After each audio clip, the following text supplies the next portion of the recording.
Welcome to Economic Development. We've got our meeting here. We had 3 items that were on the agenda. We have narrowed that back down to 2.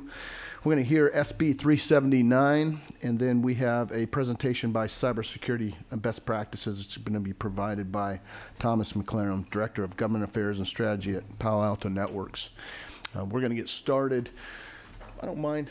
Senator Lee Anderson, you mind opening us in prayer? Always. Dear Heavenly Father, thank you for this beautiful day you've given us, dear Lord. Dear Lord, give us the wisdom and knowledge we need to make the right decisions for the great people of the great state of Georgia. Dear Heavenly Father, we lift all the families up in Ukraine.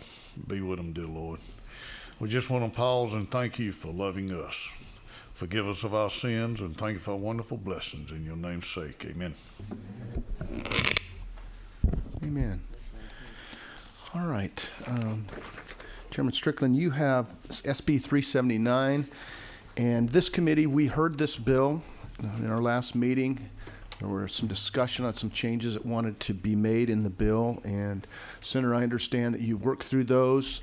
If you don't mind briefly going through those, and then I'll seek the will of the committee, and I believe that they'll support it as I do. It's a good bill.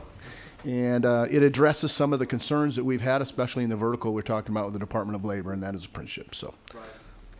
Thank you, Mr. Chairman. I'll be brief and walk through the changes that were made. I told you the last hearing there was just a few non-substantive things to make sure we got the language right with all the departments we have involved in the apprenticeship program. The first is just on line 8, where we had the word office or workforce development. We changed that back to board, being the technical college board. That was just a change that matches the bill itself. We had the wrong name there in the preamble part of the bill. Next is line 45 of the sub. We added Department of Education. It's another department that'll be coordinating with the technical school system, technical college system, with these programs. That way we're capturing all the high school programs that we have there with apprenticeship right now. Next is line 48, the original and on the sub.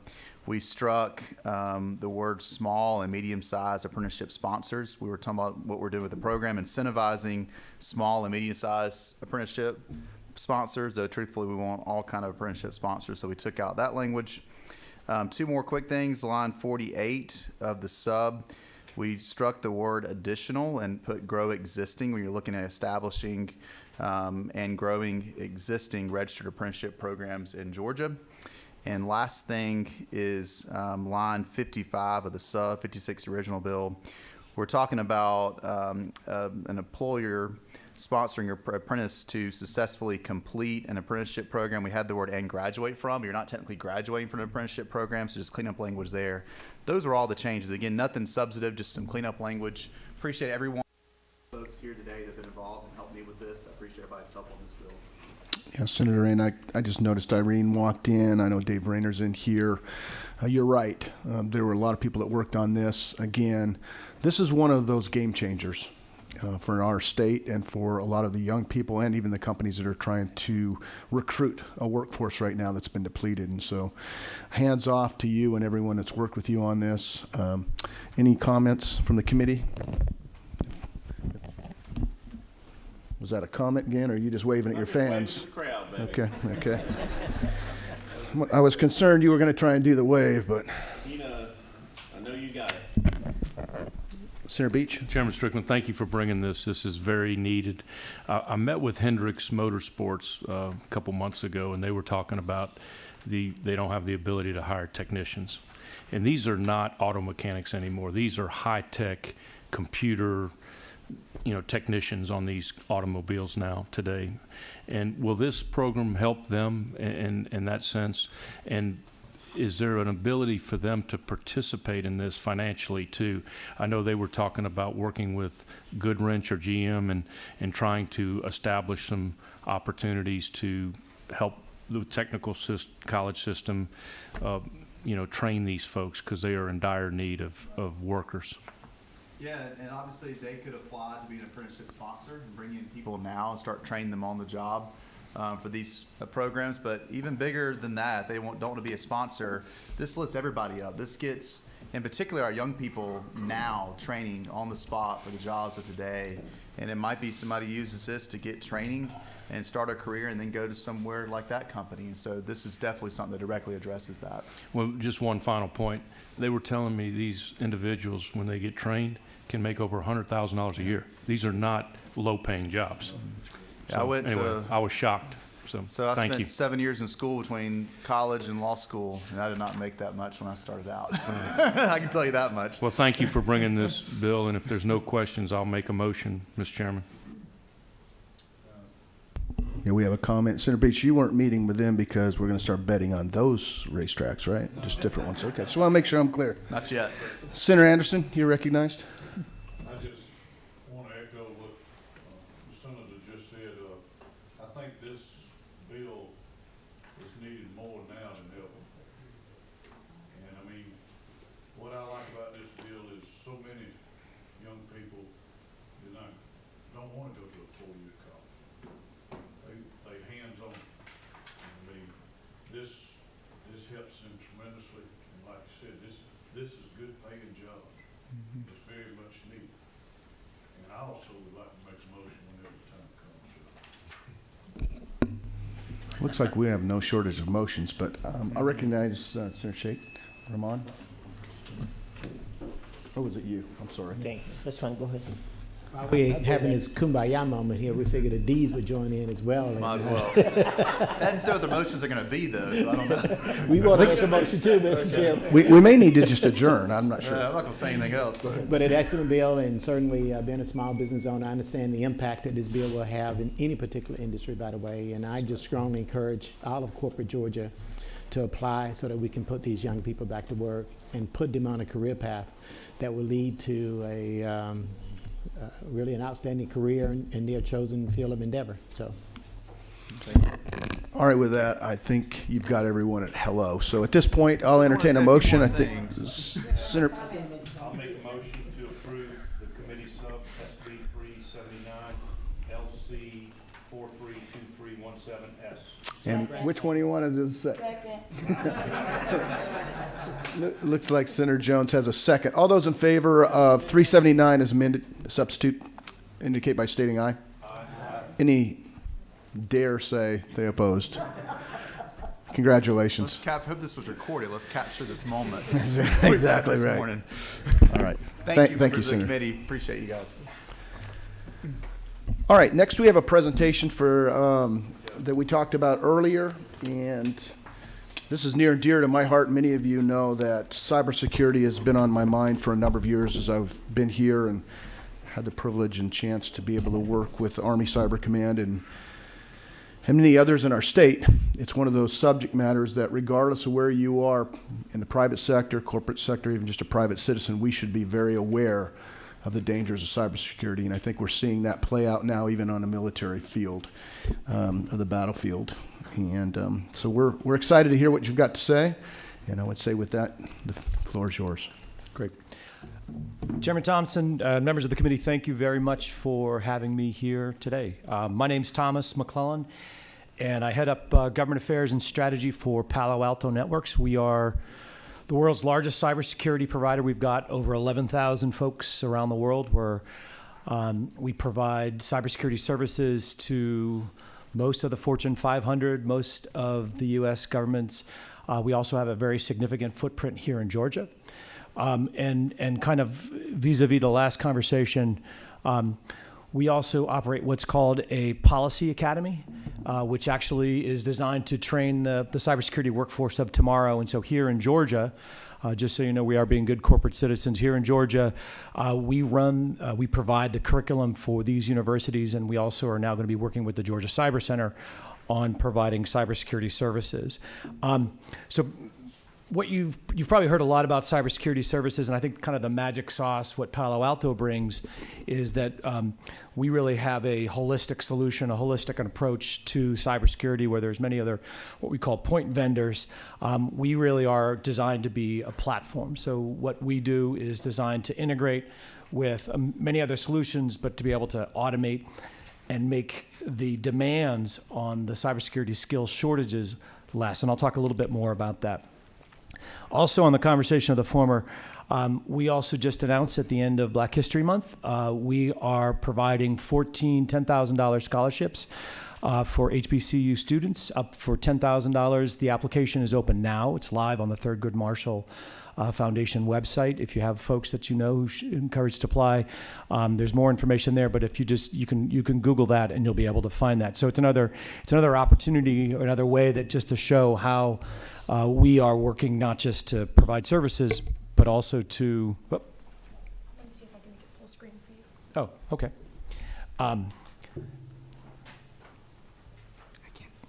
Thank you. So it's just another good opportunity. So what I've been asked to do here today, and I am a strategist, I'm a policy guy. I spent about 20 years working in Washington, D.C. I hope you all can hear me okay. Working in Washington, D.C. I've never actually worked for the federal government, but I've worked in and around the federal government. I'm a policy guy. My job is to provide to you all a way to understand kind of cybersecurity, the taxonomy of cybersecurity, what it really means for you as not as practitioners, but as policymakers. And so I'm going to talk a little bit about some of the threats, and I'm going to keep an eye on the time. And I'm going to take about 10 minutes with comments and then open up for some Q&A. So we'll talk a little bit about some of the threats, talk a little bit about what we're seeing kind of both within the federal government, some of the issues that, or provide you to some resources around the Ukraine, and then also to talk about some of the opportunities you as policymakers can have moving forward. So there's 4 threats I'll talk about today. There's ransomware, industrial control system attacks, vulnerability exploitation, and supply chain attacks. And I'm sure you've heard a lot about all of these, but I just want to provide a little bit of color, and in as non-technical a way as possible. If I don't know if this keep cutting out, it sounds like, but if I get technical, if I use a term of art, please just let me know. So ransomware is one of the things that is most top of mind when people are talking about cybersecurity, and you can see from some of these headlines, and obviously including City of Atlanta, we have seen a tremendous growth in ransomware demands in 2021. We will be releasing near the end of this month. We have conducted a survey of the state, local governments, and their kind of where their current thinking is with respect to ransomware, and they're still, without giving too much away about the actual survey, concerns still remain among state and local policymakers and practitioners that we have not taken collectively enough proactive steps to avoid ransomware. So in 2021, the average ransom demand that we found was about 2.1 million, with the average ransom paid about 461K. And I want you to understand what that number means. Demand 2.1 million, average ransom about $500,000. So that means there's a negotiation going on. And so what you need to know is that the ransomware now has become a commodity. The people who are actually doing the extortion aren't necessarily running the systems, but they'll do.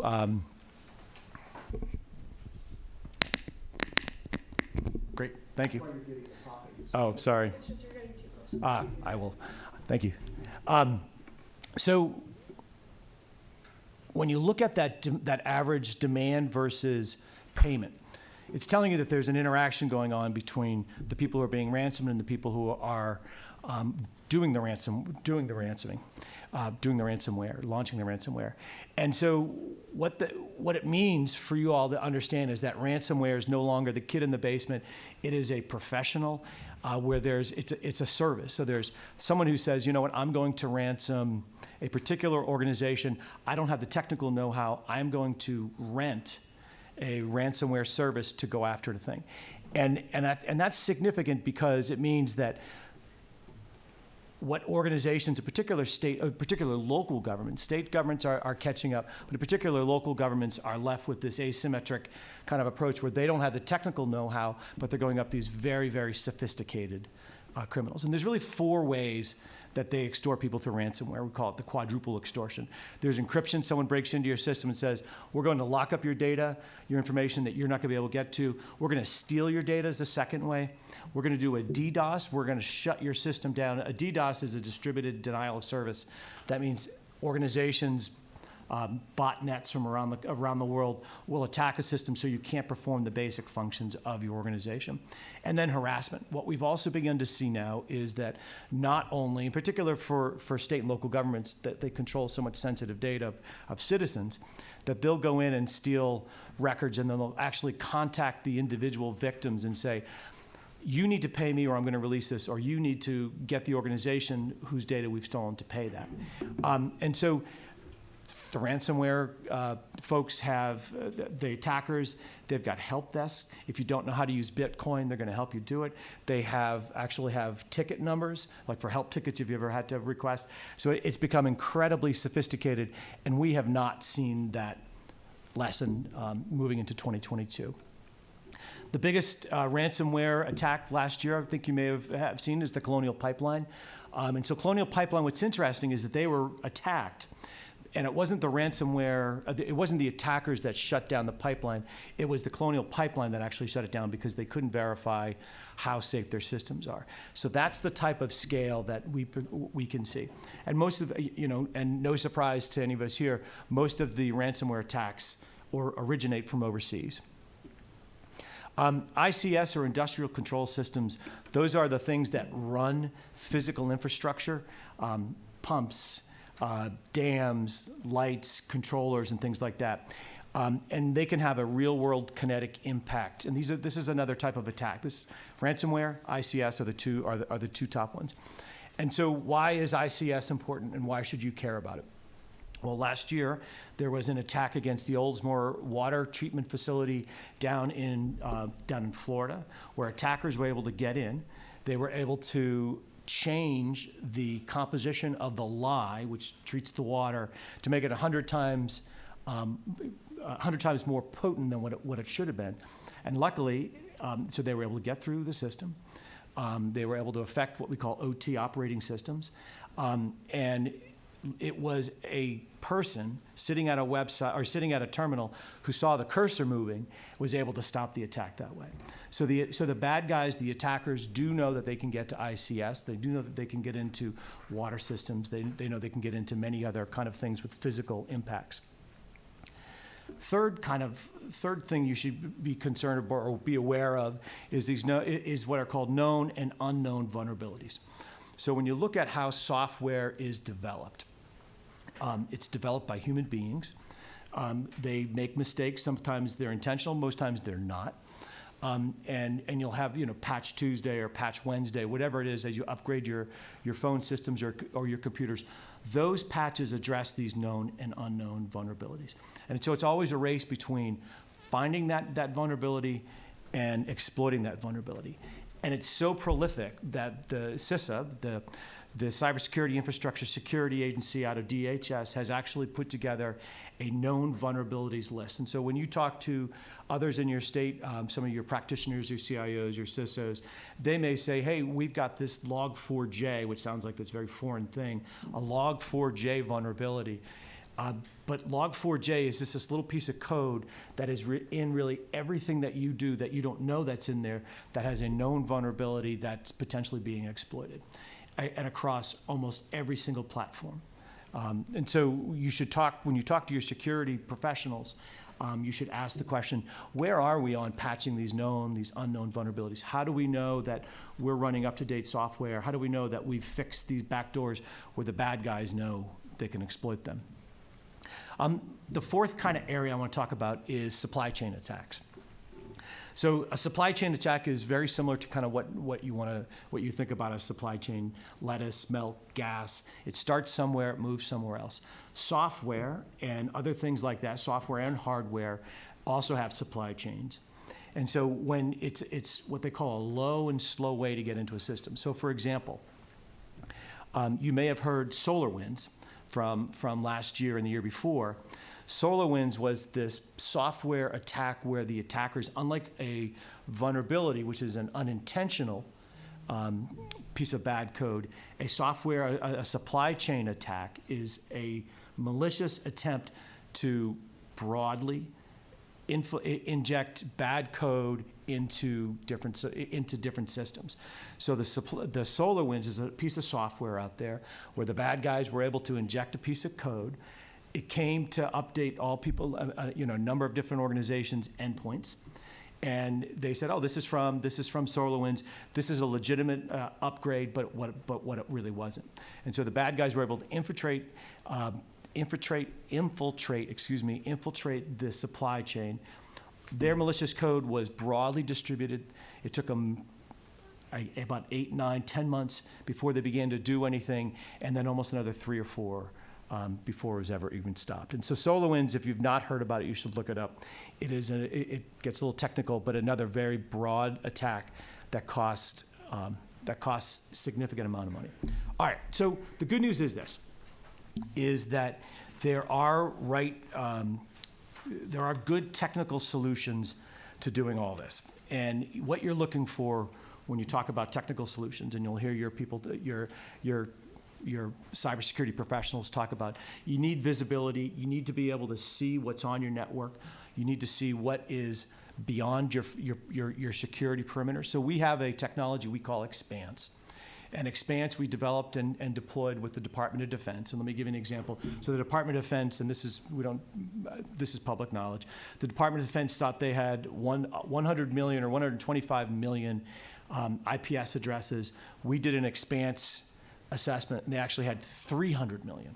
So DoD, one of the most secure organizations in the world, didn't realize they had 2/3 of their IP addresses out there that they were not protecting. So when you begin to look at visibility, when you begin to look at the right tools, you need to make sure that you have visibility into what's going on. And these are some of the things that, as you begin to talk to your cybersecurity professionals, both within the legislature and within state and local governments, that they should be asking.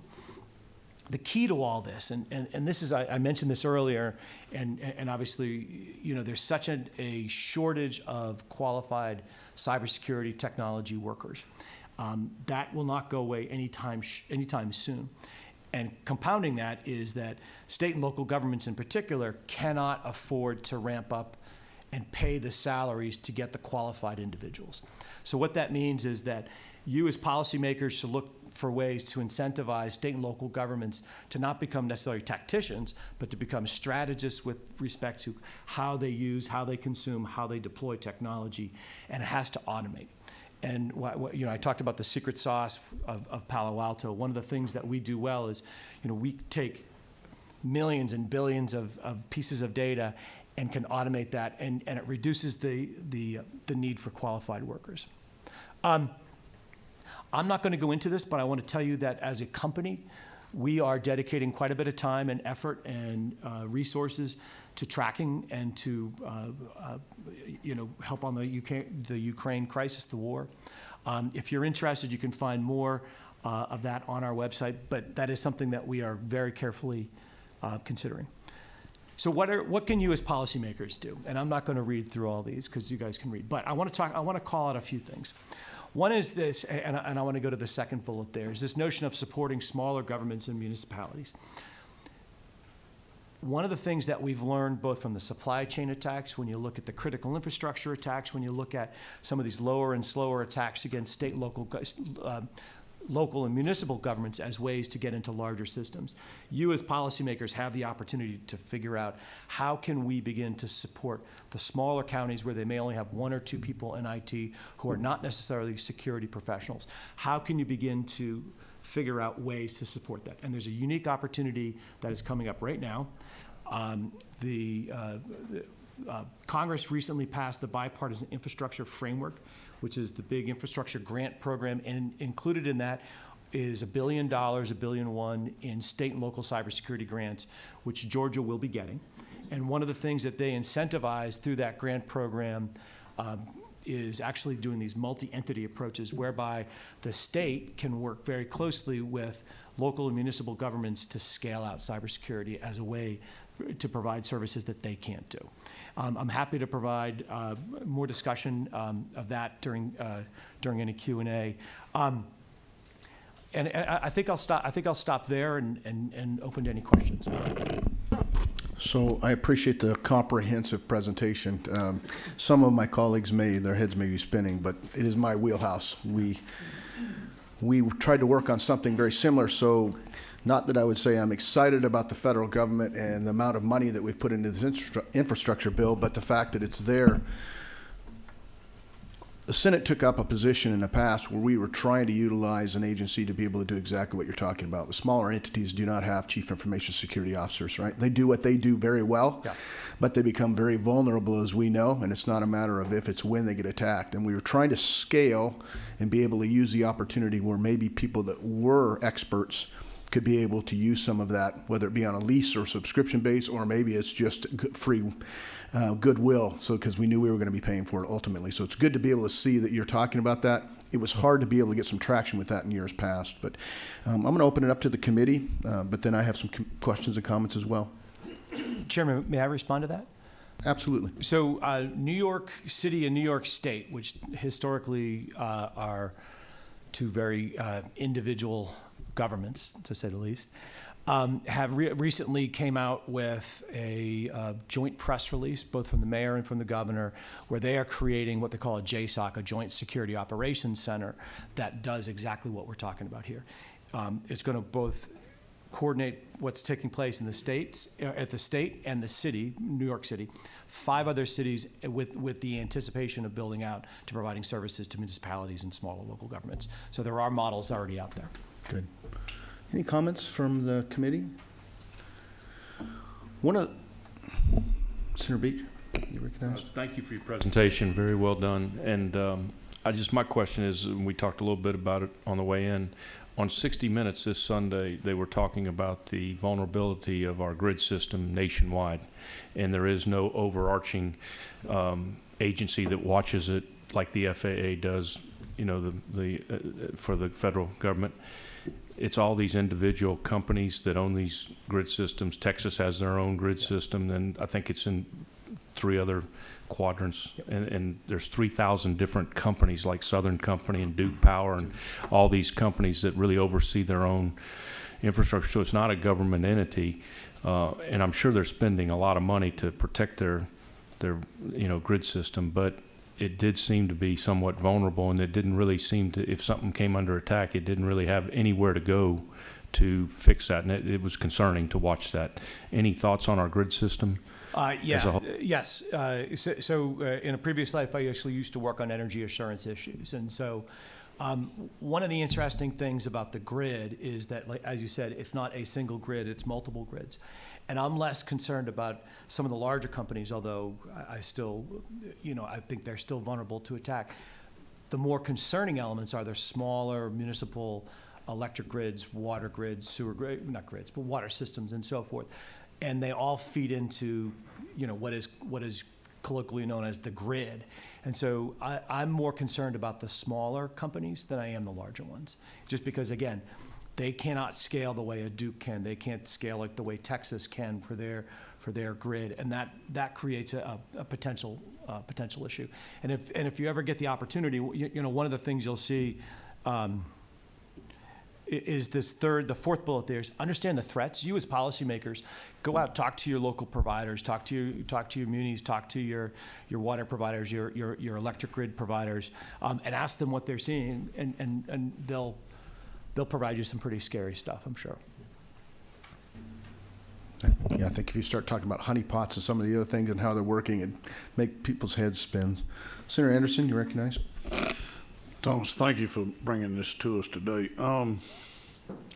My question is, how many of the bad guys have we caught? I don't have an actual number. Are we catching them, or are they still? Very, very rarely. And that is still one of the, I've got a criminal justice background, and when you begin to look at, disincentives for folks to do these things, there are a couple compounding issues why that's so. One is attribution is very, very difficult. That the way the bad guys, and I think we're getting better at identifying who, but still not anywhere near perfect, that attribution is certainly an issue where an attack could look like it's coming in from Nigeria, where it's actually coming in from Russia. And which is the second issue, is that the bad guys most often are outside the United States. I believe, it's been, 8 or 10 years since we first saw the first indictments come out against a number of Chinese actors list by name and so forth and organization. So it's very, very difficult to do that. And where would you say most of the, you might have just answered it, but where is most of the bad guys coming from? What country? I can't say which country with certainty, but I will say the majority of the attacks are from overseas. Okay, thank you. And, for and this- no surprises on the countries you'd be thinking about. And when you talk about vulnerabilities, we just went through COVID-19, and for the committee, if you were to go out and research, you would see that I think it was between 600 and 700% rise in malicious attacks, using CDC as the tagline, or WHO, which when you start pushing that out, we were all accustomed to getting emails, and what happens is we let our guard down, you click on it, and now you've allowed the gate and people are in. And the challenge we have in state government, and we went through this on a white paper in the past, which actually ultimately led to us working with the Army Cyber Command and then standing up GBI Center, was that we have entities that share information. And so you may have security protocols in place with one agency or institution, but when they're sharing information across the lines and they don't subscribe to an SOP or have the same protocols in place, you now have allowed one entity to infect another, and next thing you know, it's across all lines. And that's why it's so important. And we had a presentation a couple of years ago where we had someone come in, and it surprised many people in here, where they were talking about just the wireless printers, right? Just as simple as that. And how sharing access to the wireless printers and how you can infect that, which then can infect the network. That's just within this building. And I think it's surprising to people. Any other comments before we close this presentation out? Any closing comments from you? Just to that last, obviously COVID has changed the workforce and where we work and how we work and so forth. And, you know, that is not going to change. You're seeing states and city governments and county governments move more to the cloud, much more remote work options, and that will probably never go away. And so one of the things I talked about early on is this notion of needing visibility. And so when you go home and work, and whether it's on your phone or your laptop, your security professionals, your CIOs, your CISOs need to know kind of where you are in that network. And that becomes this whole thing, and a term you should become comfortable with is called zero trust. And it's not just I get into the system once or I'm inside the walls once. It's this constant notion of verification. So the National Safety Advisory Telecommunications Committee to the President just released last week or a week ago a report on zero trust. If you want to learn a little bit about at a high level what zero trust is and what it, how it can impact what it is that takes place in Georgia and the state and local governments, it's worth looking at that. So, but I want to say thank you very much for the time. I appreciate, and I'm available for any follow-up questions at all. As a final comment, again, members of the committee, when we had, and I know Senator Beach, you were on that with me, when we had, I believe it was Homeland Security, and we brought in an individual that was actually the architect for NISI, a gentleman I grew up with in Montana, Colonel Williams, and he was commissioned to set up the structure for that. And we talked about how important it was in that structure, and then you wind up with the Army, or the cyber range, it was in Michigan and so on, and so some members of the committee got a chance to go see that.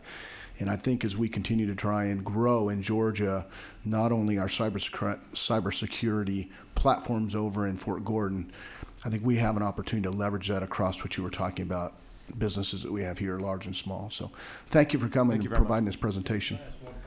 You may. What is your recommendation if you do get hacked, or do you pay the ransom, or do you call the law enforcement? What do you do? I know I almost made it out. Well, I would tell you that I know Colonial Pipeline was in my district, and I think they paid $4.5 million ransom, or $5 million, and they caught a little bit of grief for paying the money. Everybody was like, "Why are they doing that?" But I guess they needed to get the pipeline going again, so they went ahead and made the payment. So we helped, we Palo Alto Networks helped chair what was called the Ransomware Task Force, which was comprised of folks from the government, folks in the private sector, folks from the research community, and so forth. And one of the big discussions was specifically about ransomware payments, and do you have an outright ban or do you not? And I think where they came out is this. One is there should be you should need to report ransomware attacks, just because you have to know what's going on. Again, it comes back to that notion of visibility in a different way. Banning ransomware payments is a much more difficult issue because you take Colonial Pipeline, the reason why they paid is because there was such pain to the customers. So what happens if it's a health clinic or a hospital? How do you say you can't pay when someone's life may be on the line? And so it is tough to say with one broad stroke, ban ransomware or not. Okay, thank you. Thank you very much. Thank you for the time. Let me close out our committee with this, and thank you. We had another presentation that we were going to hear or we're going to consider. And so for members of the committee and those that maybe are within hearing voice of this, actions have consequences. And so we just came out of Black History Month, and certainly we took time to recognize and appreciate the contributions of those in that community to our state and to our nation. But we have someone, a Supreme Court Justice Clarence Thomas, that has equally contributed to our community. And when comments are made, they're as offensive as they were made towards an individual like that. The individual that would like to come and have their presentation heard, I think they need to go see the senator from Savannah and make that right. Because we're not going to use our mics as bully pulpits to attack individuals, regardless of what side of the aisle you're on, regardless of where you are in any of the other verticals. Supreme Court Justice Clarence Thomas has been a stalwart for people and freedom, and I think he stands out. And so with that, we're adjourned, but that's why we're not hearing that. Thank you.